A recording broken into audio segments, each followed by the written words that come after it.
Are you hiring? Do you know where to post your job to find the best candidates? With ZipRecruiter, you can post your job to 100 plus job sites with just one click. Then their powerful technology efficiently matches the right people to your job better than anyone else. That's why ZipRecruiter is different. Unlike other job sites, ZipRecruiter doesn't depend on candidates finding you, it finds them. In fact, 80% of employers who post a job on ZipRecruiter get a quality candidate through the site within 1 day. No juggling emails or calling to your office. Simply screen, rate, and manage candidates all in one place with ZipRecruiter's easy-to-use dashboard. Find out today why ZipRecruiter has been used by businesses of all sizes to find the most qualified job candidates with immediate results. And right now, my listeners can post jobs on ZipRecruiter for free. That's right, free. Just go to ZipRecruiter.com/M&M. That's ZipRecruiter.com/M&M. One more time, to try it for free, go to ZipRecruiter.com/M&M.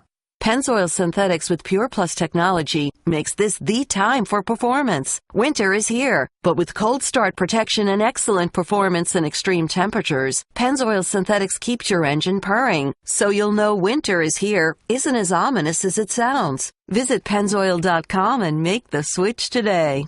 Yeah, I sort of am working in that direction, and here's how I was doing it as we are back in Better Than Ever. Mike and Mike presented by Progressive Insurance. Our guests on the Shell Pennzoil Performance Line that include the Astros manager AJ Hinch in just a couple of minutes here. His team is on to the ALCS, awaiting either the Yankees or the Indians. Mm-hmm. Indians had a 2-0 lead. Yeah, whatever. But all of a sudden, the Yankees keep on winning. They keep on winning. They have life.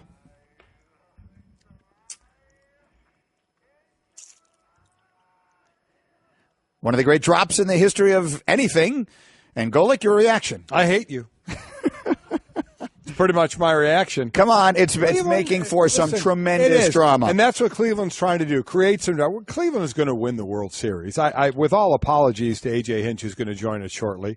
Indians are going to win the last one that gets for the Yankees. They're going to beat Houston. They're going to go on to the World Series and win that. I mean, they're just trying to make it interesting right now, going to the fifth game here against the Yankees. I get it. I understand. I'm on the vibe with them of what they're trying to do. They've done it brilliantly. I mean, first of all, by, taking that ball off the knob of the bat in that game 2 there, that obviously was a huge play they did on purpose. And then losing games 3 and 4 was, a very interesting way of going about this process. It's all part of the process. That's it. As Nick Saban would say, it's part of the process. And listen, forgetting whatever my attachment to it may be, as a fan of Joe Girardi, there's a part of me to see the Yankees kind of picking him up and now being one win away from sort of getting him off the hook. I will completely admit that there's a part of me that is rooting for that just for his sake, because that's the kind of thing. This guy has been a great manager. They've won the most games in baseball of any team in the 10 years that he's been their manager. He brought this horse to water and is now trying to make him drink in a year where they've been much better than they had any realistic right to be expected. And I think he is a great manager. But if they lose this series, then that Friday night game, and understandably so, is going to be sort of going to be his legacy. Yep. As the man, he won a World Series as the manager of this team. But especially now that some will look at it and say, well, it would have been 3 wins, the series would be over. That's a big mistake. Yeah. And you deserve to. You have to take that criticism. I mean, that's the job. You have to. And there's a part of me that wants to see him get off the hook. And I get that. He doesn't have a deal going past this year. They didn't, re-up him. It's a lame duck year. So, as I've asked earlier, where was he in the Yankees' mind? Where was he in his mind before all this happened? With the expectation of the year of the over-under being 83.5 wins. They exceeded that to go further than what the expectation was. So where was everybody's head before Friday night happened to where we are now? And does that one event change everything? If you were thinking one way, does the one event make you change all completely the other way? If I'm not mistaken, it was Chuck Daly who first said this. He's the first one I remember in sports saying this, the legendary coach of the Bad Boys Pistons. And he said after 10 years, they've heard everything you have to say. He was talking about why he left at a time when he was still one of the top coaches in the game and he had a good team. And his basic answer, I'm paraphrasing, but that's pretty close. He said, after 10 years, they've basically heard everything you have to say. Now, we've seen a lot of coaches stay longer, Belichick and Popovich and others. But it may just be Girardi thinking it's just time. You know, I mean, Buster was basically making it sound yesterday like it was going to be Girardi's decision to leave. Yeah, maybe just because it's just time. Just kind of till the soil a little bit, kind of, you know, spruce things up, kind of get a new beginning again. Maybe, I don't know. I mean, we don't know what's in the Yankees' mind, and we don't know what's in his mind. He was a good broadcaster when he was doing games on Yes in between jobs. And so I think that he could do that if he wanted to. Go spend a year or two as a broadcaster, sort of recharge the battery, spend a little more time with his family. He's very, very family-oriented. And then go back into managing where he will have ample opportunity out there. And obviously, Derek Jeter is now the owner of the Marlins, and we'll have some interesting stuff there. Now, Joe was the manager of the Marlins at one time, and that ended under peculiar circumstances, but that feels like it's 10,000 years ago. Obviously, new management. And they have a manager there now in Don Mattingly, who is also a Yankee legend. So there's like a bunch of weird sort of sidebars to all of that. One way or another, we'll see. A lot of stuff will get worked out in tomorrow night's Game 5, where it'll be Corey Kluber against CC Sabathia. Cubs and Nationals today. Nationals, as we speak, have the lowest batting average of any team in any postseason series in history. They got two huge swings of the bat from on Saturday from Harper and Zimmerman that have them in this series where they speak. You got a guy taking a no-hitter deep into a game last night, and you still lose. So we'll see. Rain in the forecast in Chicago today. Let's see what happens. Yeah, listen, I talk about it again. You look at Washington, a team that's had the best record, winning their division, and can't get going in the playoffs. You look at Washington as a whole. Look at the Capitals.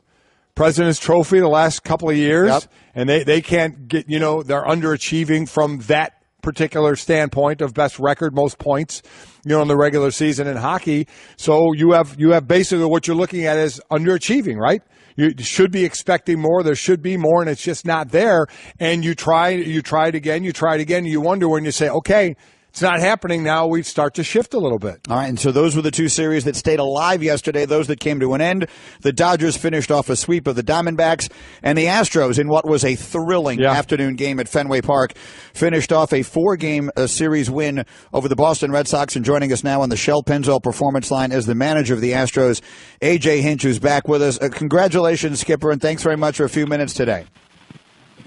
Thank you. No, I appreciate you having me. That was one of the most exciting games I've ever been a part of, so it's fun to come on and talk about it. Yeah, and these are much, much more pleasant circumstances than the last time we talked. I remember it was right after the hurricane, and you guys were displaced, and we were talking then about the way that impacted your team and your season. And I guess I would begin it there.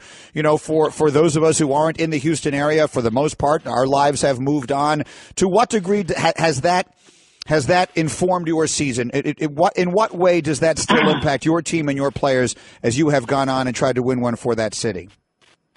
No, sure. I mean, it's galvanized the city, you know, to a level that I, you know, couldn't have imagined. I think none of us have really been through this, and a lot of the team, you know, we have our families here, but many don't live here. You know, some of us live in Houston. I live in Houston year round. My kids are in school here, and there's a half a dozen to 10 players that live here year round, but to watch this city start the rebuild process and be in the middle of it is pretty intense for our guys. You know, it's a strong city. It begins the rebuild. You still can't drive around all parts of Houston and not see some of the remnants of the damage that was done. Houses are starting to be rebuilt. Roads are open. The water levels are obviously down now because of the time it's taken to drain, but it's just been a unique experience for our guys to be the sports team that was playing at the time, that a city could rally around, and then we've gone on a pretty good run to represent the city well. So, and certainly you have, and this has been a process for this team, which is, you know, we'd see 90 losses for this team, you know, annually, and then the shift that has gone on. How tough is it from your perspective with the patience of it that it has to take? Yeah, no, it's hard. You know, there are a couple players that were here throughout those lean years you're talking about. That Jose Altuve being obviously the biggest name, who was the All-Star every year. He's the guy that the city recognized as being the most popular Astro, and he never got a chance to win until 2015. Dallas Keuchel was here as well. And there's you know, obviously we raised the bar in 15. We made the playoffs, got the wild card game. We beat New York at Yankee Stadium. That was a maturation process for us. 2016 had a lot of expectations, a few injuries, and still had a winning season but didn't make the playoffs. And then this year, outside of August, we were one of the best teams in baseball. We won 100-plus games and win the division series now against the Red Sox and move on to the championship series. So I think, those that have been here have seen this organization grow up, and Jeff Luno, our GM, and his department have done a good job staying the course and adding and subtracting and changing out things that need be to where we've got a pretty good thing going right now. Obviously, we feel pretty good about ourselves, but the focus is still ahead of winning this next series, potentially getting to the World Series, and then bringing the first World Series championship to Houston. ALCS is the next stop for the Astros, awaiting either the Yankees or the Indians. All right, so let's go yesterday to the mind of the manager. You're in a tight ball game with the Red Sox. You're looking to put the series away, but you do have a 2-1 lead in a best-of-5, and you make the decision to go to Justin Verlander out of the bullpen. Take us through your thinking. Right. Well, at the beginning of the day, I talked to Justin in my office and asked him how he was doing physically, mentally, and he was ready to go. And then we had, Mother Nature was creeping into our plans. We didn't know how long the game was going to start, if we were going to stop, if there was going to be a long rain delay. At the beginning of the day, we thought there might be an hour to 2-hour rain delay in the middle of the game. So I told Verlander, if we do have a delay and we have the lead, then I'm going to want you to bridge the gap to the closer, to Ken Giles.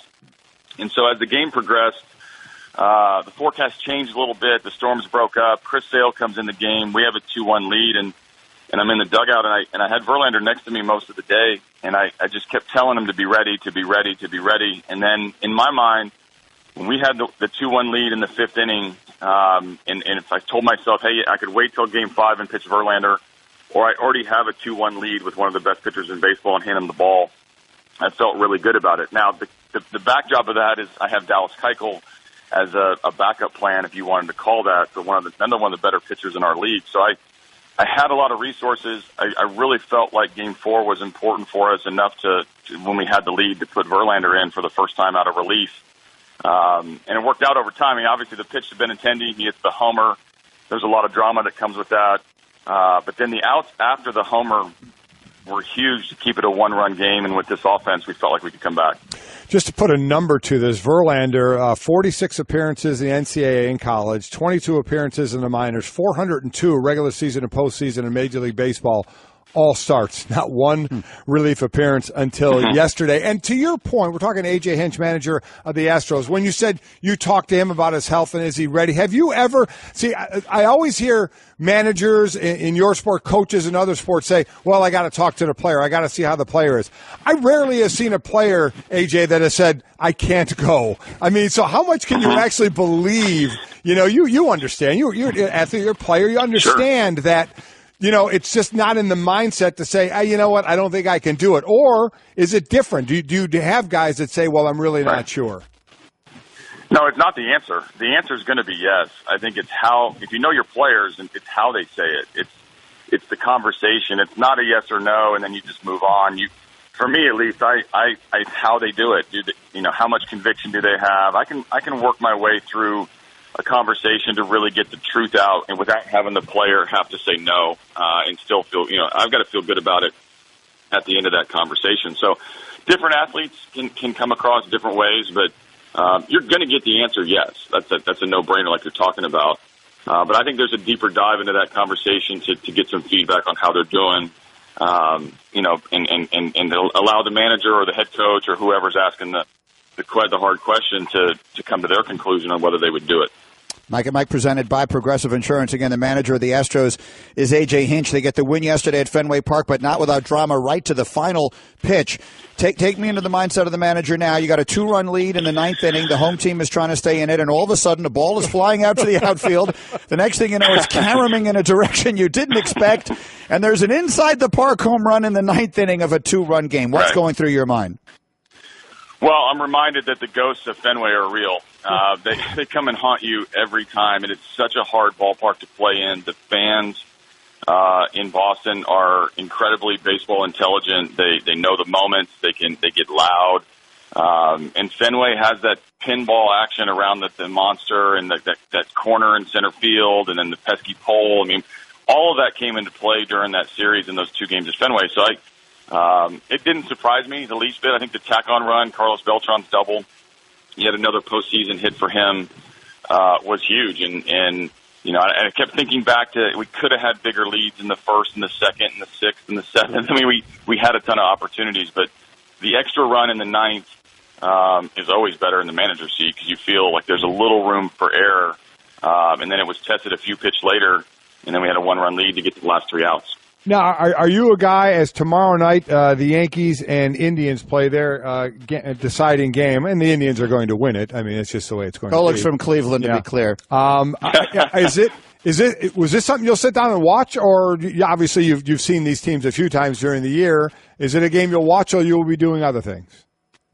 No, I'll watch every pitch. Are you kidding me? We want to know who we're playing, but the scouting starts now. I mean, we've played these teams a lot. But there are 2 teams that we don't play more than 2 series. So our advanced scouts are in town. They're going to be in Cleveland watching the games. Our front office advanced scouts are starting to form their information for me, and then I'll watch every pitch. I mean, I'm a baseball fan. Also, I love the sport. This is a great time to follow our sport. So there'll be part of me watching just as a human interest, but mostly watching the game strategically because we're going to play one of them. We don't know who on Friday. And remember, the road to the World Series right now goes through Houston, and it goes through ESPN Radio. We have every pitch of the postseason presented by AutoZone on ESPN Radio, ESPNRadio.com, and the ESPN app. Final one from me. They pointed out repeatedly yesterday on the telecast that the owner of the Astros, your boss, is sitting right there. He's literally in the very right first chair next to the dugout. And I found myself thinking, if I was the owner of a baseball team, I would be having nonstop conversation with the manager. I'd be the worst owner ever because I'd be talking about things. I've said many times, if I owned a football team, I'd be calling plays. Does he have any communication with you, any eye contact, anything like that during the game? Not once. Jim Crane is a terrific owner. He's very intense. He's very baseball smart. He played baseball in college. He's a really good pitcher and loves the game. And so I think there's the ownership side, but he's very, very particular with letting us do our jobs. And he actually turns away from the dugout and watches the game. He doesn't have interest in what's going on. He didn't say a word. He's a very quiet man in those settings. Fenway's one ballpark where it's always interesting to have the 8 or 10 seats, and there's a lot of people that can sit right next to where the manager usually stands. But to give Jim credit, he does a good job. Jeff and I can do our jobs. He doesn't go.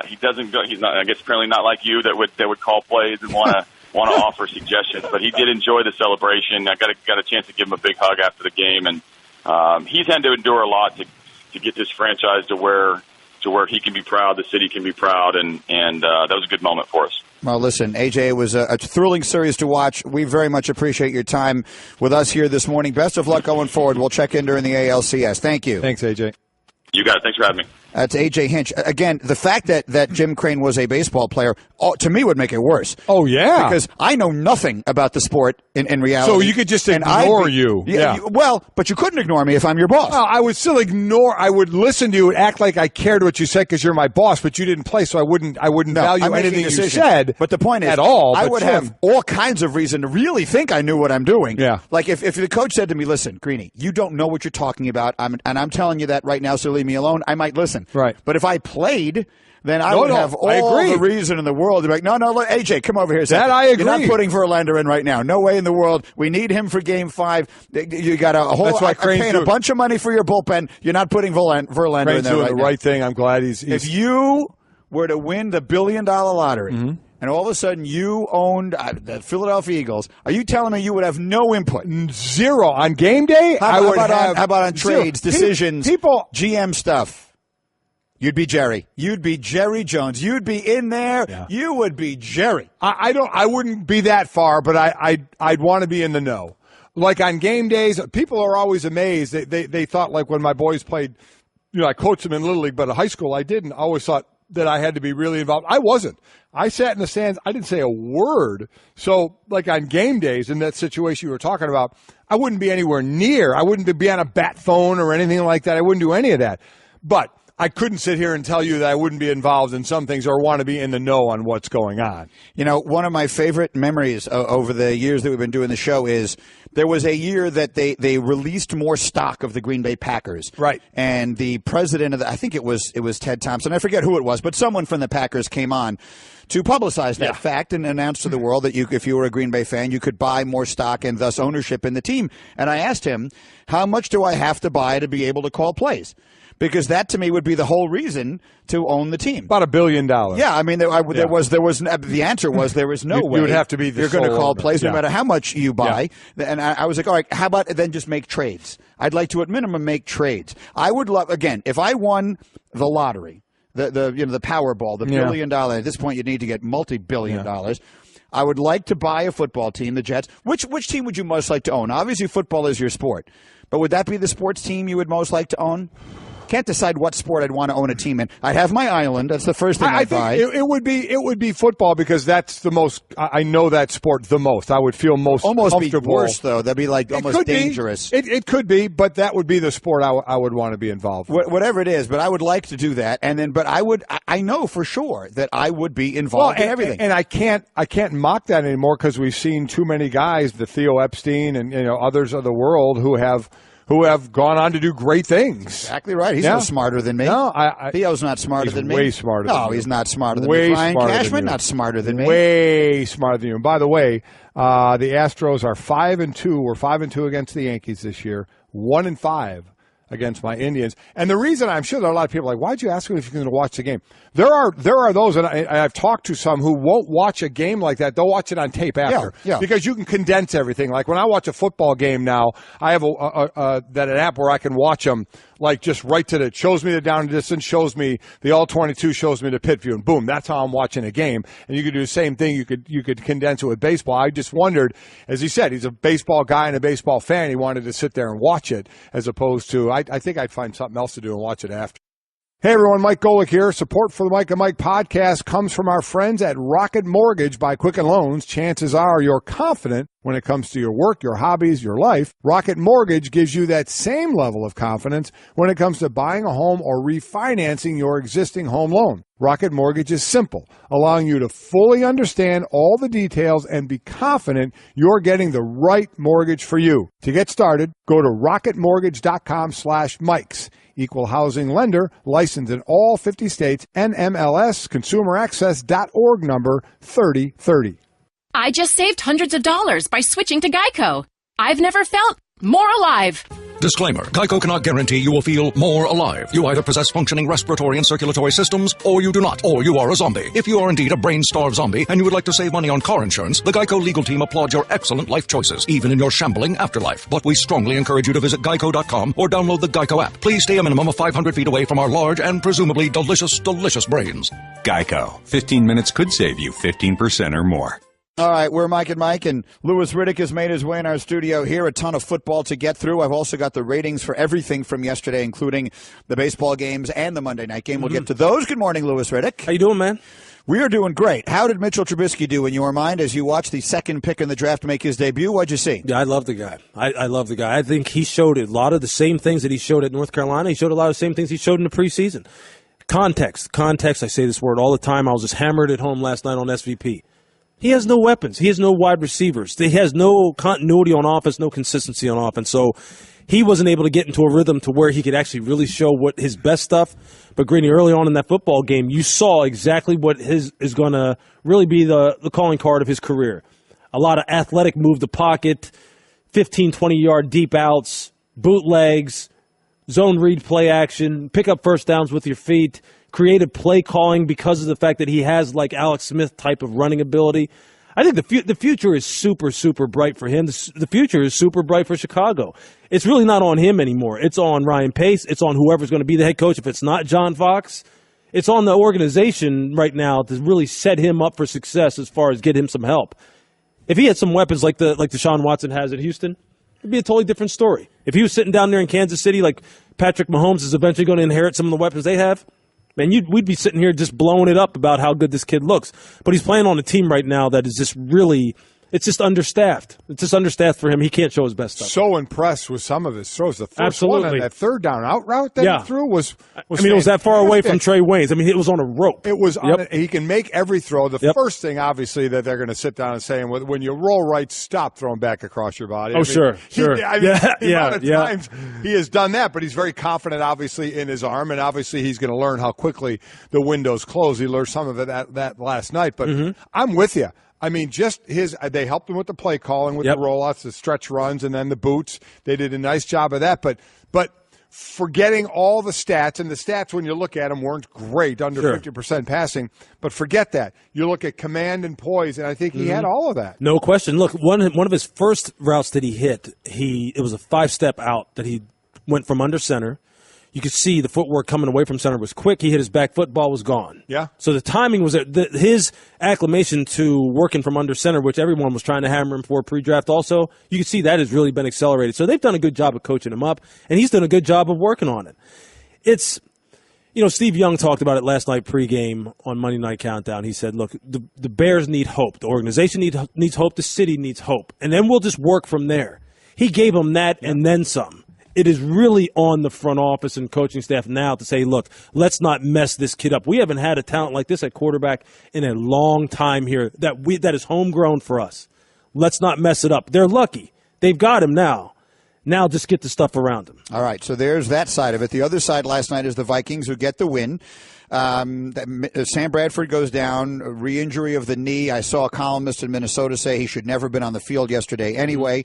They have Case Keenum, who's had some very bright moments during this season, and maybe they get Teddy Bridgewater back. He's eligible to come off the PUP list after their next game, start practicing. We'll see what happens. So how do you assess the Vikings right now, particularly relative to their quarterback situation? Well, I think it does no good for anyone to have a situation that's a revolving door at quarterback. So really, look, Sam's durability and his availability has always been his Achilles heel, no pun intended in any way, about his career. And right now, if they can somehow manage to manufacture some sort of running game to support whoever it is at quarterback, which I believe, just from a health perspective, needs to be Case Keenum going forward, then the football team will be okay. They will have to play the quote-unquote complementary football game, but they have some really nice weapons on the outside with Diggs and Thielen, and Kyle Rudolph is a top-notch tight end. So, look, this team is still set up. They just have to make sure that it doesn't become that kind of, like I said, that revolving door, that turnstile at quarterback, so it messes up the rhythm that they're trying to establish on offense. Because on the defensive side, look, you saw some absolute freak athletes last night. Everson Griffin and Daniil Hunter are freaks. And we throw that word around a lot in the media. If you see those guys up close and you watched them last night, these guys are studs. So this team is set up. I just don't know. I just don't know how really, and it's a shame to say it, I don't know how you can count on Sam anymore at this point. I don't think you can. I agree. And it's probably been a couple of years since you probably felt that way anyway. Yep. But when he's healthy, it's nice. He can throw it. He's just not going to be. But availability is the key, and he doesn't have it. Completely agree. And you just fear. Last year, this team was 5-0. Last year, this team had an excellent defense, but the inept offense put so much pressure on the defense, it just wore down. You just hope that doesn't happen again this year.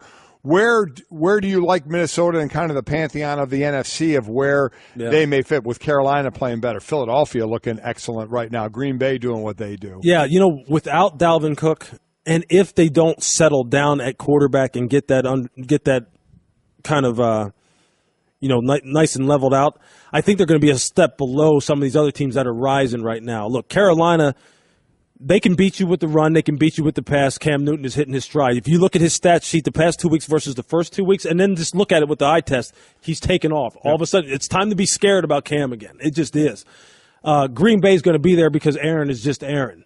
Philadelphia, if their corners can hold up against the high-powered passing attacks on defense, then they're going to be there because that offense can bludgeon you with Blunt, or they can beat you on the outside with big, fast wide receivers, big, strong possession wide receivers, and one of the best tight ends in the league in Zach Ertz. So they're going to be there. Atlanta's going to be there. When Julio is right and Mohamed Sanu is out there and Taylor Gabriel, they'll put up 40 on you in a heartbeat, and that defense will get better. And here's the other team. Look, the Rams have an interesting game this week against the Jaguars. I think the Rams are going to be there in the end. I know that sounds – look – I've been saying crazy things about the Rams for about the past year. I think they're going to be there. So What does that mean for Minnesota? I don't know if, because of the uncertainty of quarterback, if they'll be able to keep pace with other teams that can put up a bunch of points. That defense will have to play lights out. They're going to have to play like Denver-style defense from 2 years ago in order for them to be in it in the NFC. Because I think right now there's a whole bunch of teams in the NFC that are kind of rising right now. It's going to be cool to watch. Mike and Mike Lewis, Riddick's here. We need some Straight Talk, brought to you by Straight Talk Wireless. Best phones, best networks, no contracts. Two of our colleagues, both of whom you know well, Adam Schefter and Max Kellerman, both raised the idea yesterday here on ESPN and different shows that it was a mistake for Odell Beckham to be on the field in the situation that he was on Sunday based upon his contractual situation. Again, right now he's playing for $1.8 million, and he's a guy who, whenever it is he can get a new deal, he stands to make something in the neighborhood of $50 million guaranteed. But he's got to be standing in order to get there, and we all saw what happened.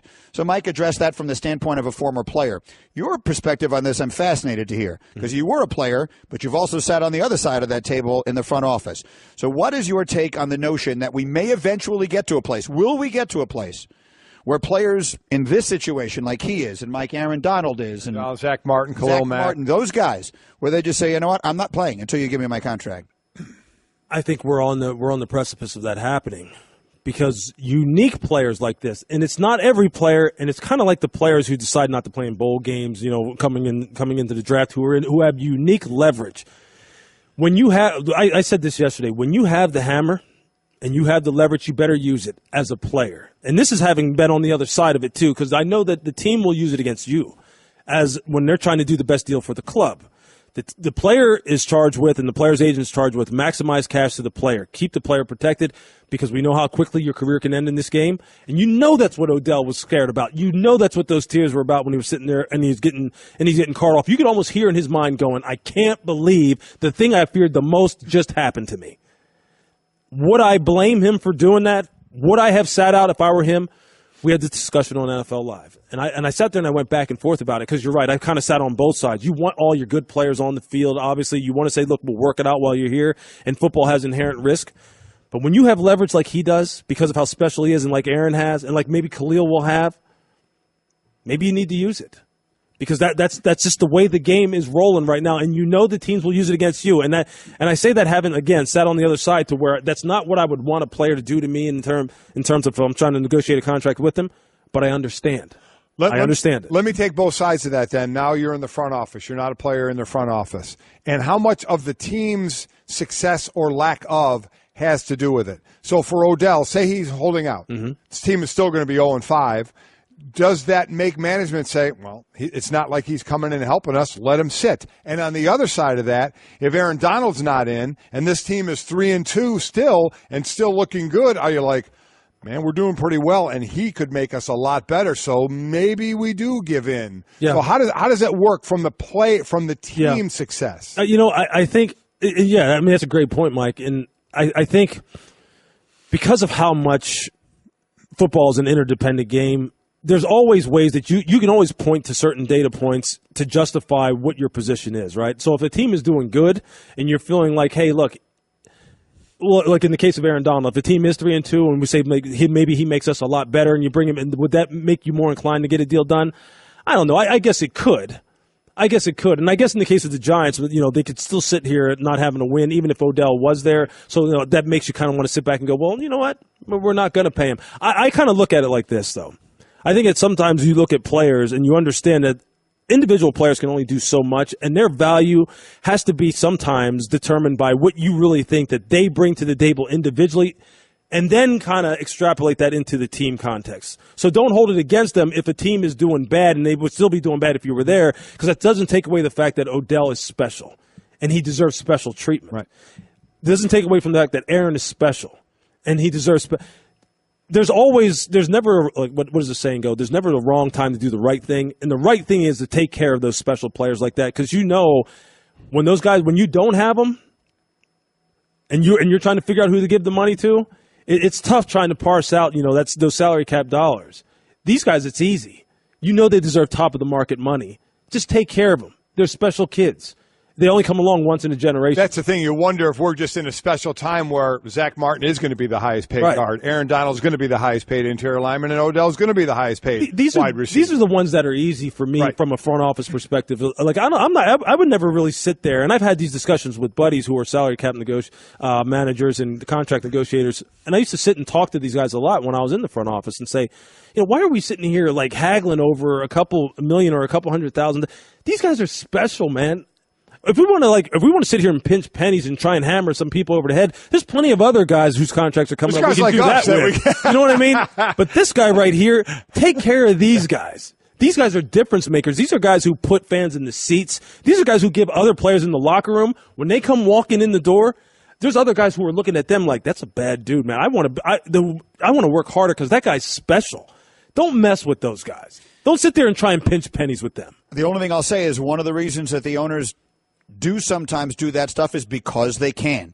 And because there are basically no ramifications to them for doing so. And one of the reasons not to give Odell Beckham the money before the third year is because this might happen in the third year. Right. And you'd be paying him $15 million to sit on the sideline instead of $1.8. But you know what? If that's the case, you wouldn't pay anybody. No, I get it. You know what? And I know what you're saying. They try really hard. I know what you're saying. And you know what? And a lot of times you are exactly right. The reason why people tried to wield the hammer is because they can wield it, and they do have it. Yep. So that's why I'm saying when the player has it, and you're in a unique position, you'd be foolish not to not. That's right. You'd be foolish not to use it. All right, got to take a short break. We'll come back with more with Louis Riddick, both on and off the field. Plus, we got a bobblehead to give away. Got a few of them, yeah. Golic will find the one he likes. Stay right there. Back in a moment. Mike and Mike.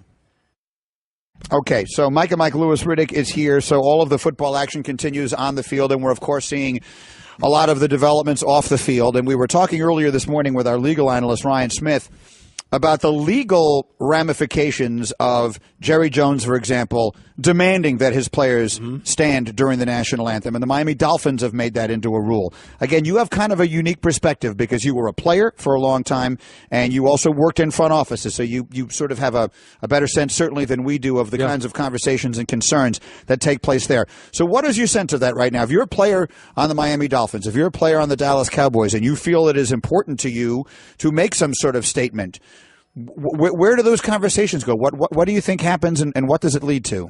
You know what? I had this discussion a little bit yesterday, and really what this is coming down to now people are making business decisions, Greney. That's what it is. It's business decisions, period.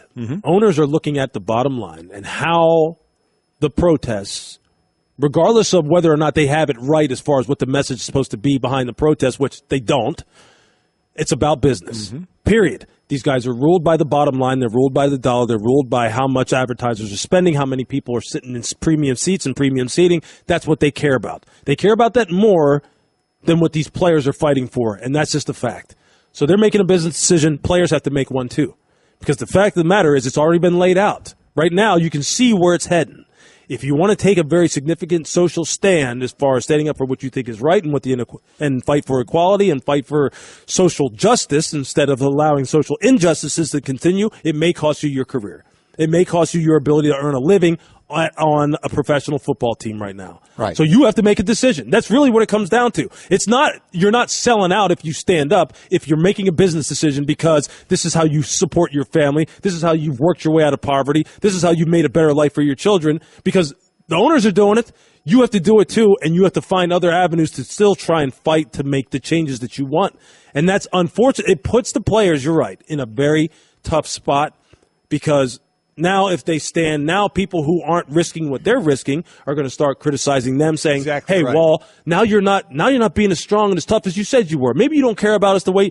Yeah, I do, but I also have responsibilities. I have a responsibility to my family, responsibility to taking care of them, and it's one of those hamster wheel situations. It is, and then you know what happens? You know what happens? Tough. The initial point gets lost. The initial point has been lost, and now will continue to get lost when you enter this into it, where everybody says free speech, free speech. We have free speech, but it doesn't mean it doesn't come with consequences. Absolutely. It absolutely that's a great does. Point. And companies can make rules. You can disagree with them, but if you break their rules, then your free speech can cost you. There you go. It can cost you, and then you have to make the decision. You're right, because that's what people are going to do. Oh, it doesn't mean as much to you because now you're going to get suspended. Real easy to say when it's not you. you out there that's not being able to now support your family and make that money. So it's just a decision you have to make. I can believe this, I can say it, but I have to know there are consequences that may come along with it. That's right. It's easy to make hard decisions for other people. Yeah. It's very easy to sit there and go, you should stand up and fight for this. You just say, well, if they're taking your checks, if you're the one who's sitting at home and you're the one who's sitting here wondering about what's coming next for me in my career, it doesn't make you a sellout. It doesn't make you less passionate about anything. And as I said, they made this rule in the NBA. They made the rule, and you don't see any. We talked about this earlier, Lewis. They're some of the most socially active players, athletes out there. There's a rule that you have to stand for the national anthem. Sure. These guys aren't fighting it. These guys aren't trying to do it. They're finding other ways to get their voices out there and heard. They're not saying, the man's not keeping us down. Look at what the NFL's doing. We're going to do it too. They're not doing it. There's a line there that says, okay, this will cost me. I have to find another way to try and get my message What would be across. interesting would be if somehow, some way, an owner or group of owners, or there would be some dialogue that said, hey, guess what? We're actually having more real substantive conversations about getting together with players to not talk about the anthem and whether or not we're disrespecting the flag, but to really help them enact some of the changes that they're talking about. This is what we're doing. Come see us. Come see where we're going to be out in the community this weekend or that weekend. That would be cool. It'd be cool to see that. Lewis, you're the best. Thank you so much. We could do this for 10 more hours. We're out of time. Have a wonderful day today. We'll see you back in better than ever, same time, same place tomorrow. Mike and Mike.